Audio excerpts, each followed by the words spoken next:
And there's a traffic jam, and Hamlin was in it. Elliott gets tagged later on around through turn 4. Bowman was in it as well. We got right reared after the wreck.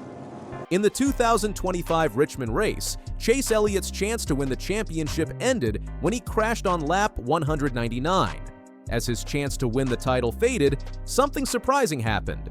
Kyle Busch, who was in the crash, apologized to Elliott. This rare act of sportsmanship shocked NASCAR fans, and it's about more than just the race. The NASCAR season is full of excitement, speed, and tough competition, but even in such a fast sport, there are moments that show what kind of people the drivers really are. One of those moments happened during the 2025 Cook Out 400 at Richmond Raceway, a race that was unforgettable not just for the action on the track, but also for an unexpected act of kindness off the track. For Chase Elliott, a fan favorite and someone aiming for the championship, the race at Richmond was really important. He was close to winning the regular season title, but his hopes were crushed when a big crash, caused by Kyle Busch, ended his race. The crash not only took him out of the race, but also took away his chance at the title. But then something surprising happened. Kyle Busch, the driver involved in the crash, reached out to say sorry. Yeah, Kyle did reach out to me. He apologized for what happened. I think that Kyle Busch's surprise apology to Chase Elliott was a rare moment of respect that got NASCAR fans talking. In a sport full of rivalries and fast racing, it reminded everyone that drivers aren't just competitors. They're people who share a special connection because of the risks they take every time they race. In the aftermath of the race, Elliott remained composed, focusing on the bigger picture and acknowledging that mistakes happen on the track. His ability to remain calm and his graciousness in the face of adversity reflected the professionalism that has made him one of the most respected drivers in NASCAR today. The Richmond race was shaping up to be another solid outing for Chase Elliott. As a consistent contender throughout the season, he was positioned for a strong finish when disaster struck. On lap 199, with only a fraction of the race left, a multi-car pileup occurred, and Elliott's number 9 Chevrolet was caught in the wreckage. In NASCAR, crashes are an unfortunate reality of the sport, but this one carried significant consequences for Elliott. The incident wasn't just about a single race, it also put a serious dent in his quest for the regular season championship. The collision with Kyle Busch's car ended Elliott's day early, leaving him with a rare did not finish DNF result. The crash was a tough blow for Elliott. His goal was to win the regular season title, which would not only give him an additional 15 playoff points, but also serve as a sign of consistency and dominance throughout the season. Unfortunately for Elliott, this crash sealed his fate, and the regular season title was no longer within reach. As the race continued without him, Elliott's early exit allowed William Byron, his Hendrick Motorsports teammate, to clinch the regular season championship. Byron's performance and Elliott's crash meant that Byron walked away with a crucial 15-point advantage heading into the playoffs. But in true Elliott fashion, he didn't let the setback keep him down. Instead, he took it in stride, understanding that racing is unpredictable and things don't always go as planned. The Richmond race may have been disappointing, but Elliott knew that his focus had to shift toward the bigger goal, the playoffs. After the race, something surprising happened. Kyle Busch, the driver who was involved in the crash with Elliott, reached out to apologize. This was no small gesture, especially considering the high-stakes nature of NASCAR racing. Rivalries are a big part of the sport, and drivers don't always exchange kind words after a crash. But Busch took the initiative to contact Elliott, expressing his regret for the incident. Elliott, in a series of interviews after the race, confirmed that Busch had reached out to him. In a sport known for its cutthroat competition, this rare moment of humility and sportsmanship spoke volumes about both drivers.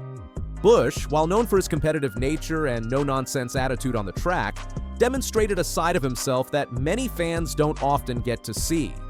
His apology was a recognition that the crash was an unfortunate part of racing, one that neither he nor Elliott had planned. "I was never mad at him," Elliott shared in one of his interviews. "I knew it was a mistake right when I saw it. It sucks, and I hate it, but it's just part of racing." This calm and composed response from Elliott was a testament to his maturity and professionalism. While he was clearly disappointed with how the race turned out, he understood that things happen on the track, and accidents are an inevitable part of the sport. A differing opinion on it. I was never mad at him. I knew it was a mistake right when I saw it, so I don't, it sucks, I hate it. We were obviously... Elliott also praised Busch for reaching out to him, acknowledging that it wasn't easy for a driver to make such a gesture, especially in a sport that thrives on competition and rivalry. "I appreciate that Kyle reached out to apologize," Elliott said. "It's not easy to do, and I respect him for it." Mad at him over it. I appreciate his message and him reaching out to me. This moment of respect, both on and off the track, was one of the highlights of the Richmond race. It showed that even in the high-speed, high-pressure world of NASCAR, drivers can still demonstrate the kind of sportsmanship that sets the sport apart from others. The Richmond wreck was just another challenge for Elliott in a season full of ups and downs. While the regular season title was out of reach, his Atlanta win secured his playoff spot. Elliott remained focused on the championship, showing resilience and mental toughness after the crash. In NASCAR, how you handle setbacks defines a great driver, and Elliott is ready for the playoffs. The incident at Richmond also highlighted the unique culture of respect within NASCAR. While racing is intense and competitive, drivers often share a deep respect for one another, understanding the risks involved in the sport. The act of Busch apologizing to Elliott is a rare but powerful reminder of this respect. In NASCAR, drivers know that they are putting their lives on the line every time they step behind the wheel. The track is a dangerous place, and every driver is aware of the risks they face. This shared understanding creates a bond among competitors, even if they are fierce rivals on the track. The willingness to acknowledge when a mistake has been made and to take responsibility for it speaks to the level of respect that exists between drivers. Despite the competition, Elliott's response to the situation further demonstrated this respect. Instead of retaliating or focusing on the negative, he took the high road, understanding that racing is full of unpredictable moments. His maturity in dealing with the situation speaks to his character and his ability to handle the pressures of being a top-tier NASCAR driver. Elliott's focus is now on the championship. While the regular season title slipped away, his Atlanta win secured his playoff spot. The Richmond crash was a setback, but with his resilience and team support, he's ready for the challenge. Busch's apology and Elliott's response highlight the respect between competitors, showing that NASCAR is a community of drivers who share a passion for racing. The 2025 season has brought plenty of surprises, with the sportsmanship between Chase Elliott and Kyle Busch standing out as a highlight. While the Richmond race was tough for Elliott, it showed respect and humility that fans won't forget. Elliott's focus is now on the NASCAR Cup Series championship.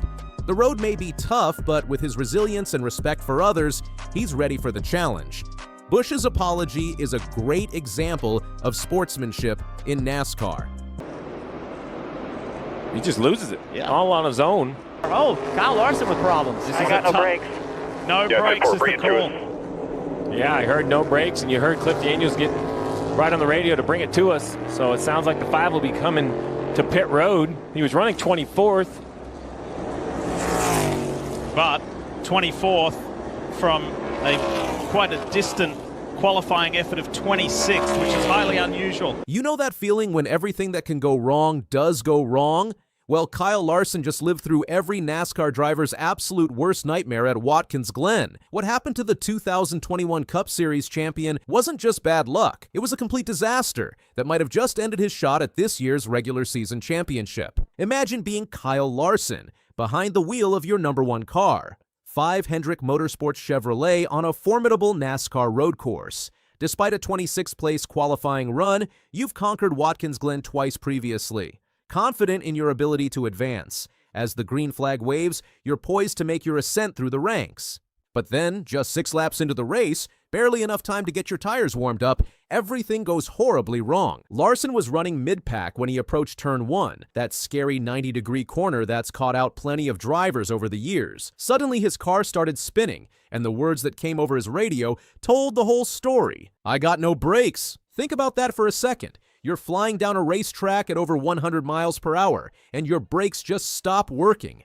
That's not just scary, that's terrifying. Larson somehow managed to keep his car under control and avoid a major crash, but his day was basically over before it even started. His crew chief, Cliff Daniels, immediately called him down pit road. When Larson limped his car into the pits, the team quickly figured out what went wrong. It wasn't just a simple brake problem, it was a complete brake line failure. Daniels got on the radio and told his team they needed to change the entire brake line. Now, changing a brake line during a race isn't like changing tires. This is major surgery on a race car. Larson had to go behind the wall, which in NASCAR terms means your day is pretty much done. While other drivers were racing for stage points and track position, Larson was sitting in the garage watching his championship hopes slip away. Daniels was clearly frustrated when he talked to NASCAR.com after the race. He said, "Incredibly unfortunate because I really wish that it would have shown up yesterday or at any point sooner than 5 laps into the start of the race." When the team looked at the car, they found brake fluid pouring out of the lines. That's not something you can patch up quickly. The team worked frantically to replace the brake line, bleed the brakes, and get Larson back on track. But in NASCAR, every lap you're behind the wall cost you big time. By the time Larson returned to the race at lap 22, he was already 16 laps down. In a sport where races are often decided by seconds, being 16 laps behind is like being in a different time zone. But here's where the story gets even worse for Larson. This wasn't just about one bad race. Going into Watkins Glen, Larson was sitting pretty in the championship hunt. He was only 45 points behind his teammate, William Byron, for the regular season championship. With just 2 races left in the regular season, that gap was totally manageable. Larson knew how important this race was. During his media session on Saturday, he talked about needing a strong run at Watkins Glen to chase down Byron and Chase Elliott, who was sitting second in points. He had a real shot at winning his second regular season title. But after finishing 39th at Watkins Glen, Larson's championship dreams took a massive hit. He didn't just stay 45 points behind Byron, he fell to 85 points back. That's a 40-point swing in the wrong direction, and with only 2 races left, it's basically game over for the regular season championship. What makes this even more painful is that this isn't the first time Larson has had bad luck this season. Ever since he failed to complete the double back in May, that's when he tried to run both the Indy 500 and the Coca-Cola 600 on the same day. His season has been up and down. In the last 5 races before Watkins Glen, Larson had finished 28th or worse 3 times. For a driver of his caliber, that's just not normal. The really frustrating part for Larson and his team is that they know they have speed. Daniels mentioned that they've shown up with fast cars in recent weeks, but they just can't put together complete races. It's like having a Ferrari that breaks down every time you try to drive it. All that potential, but nothing to show for it. Even after going behind the wall, Larson's team tried to make the best of a terrible situation. When he came back out, he was so far behind that he could push his car to the limit without worrying about track position. He ended up setting the fastest lap of the race with a time of 73.203 seconds, earning himself an extra point for the Xfinity Fastest Lap Award. This was actually Larson's 3rd road course Xfinity Fastest Lap of the 2025 season. He'd previously won the award at Circuit of the Americas and the Mexico race, plus one at Bristol.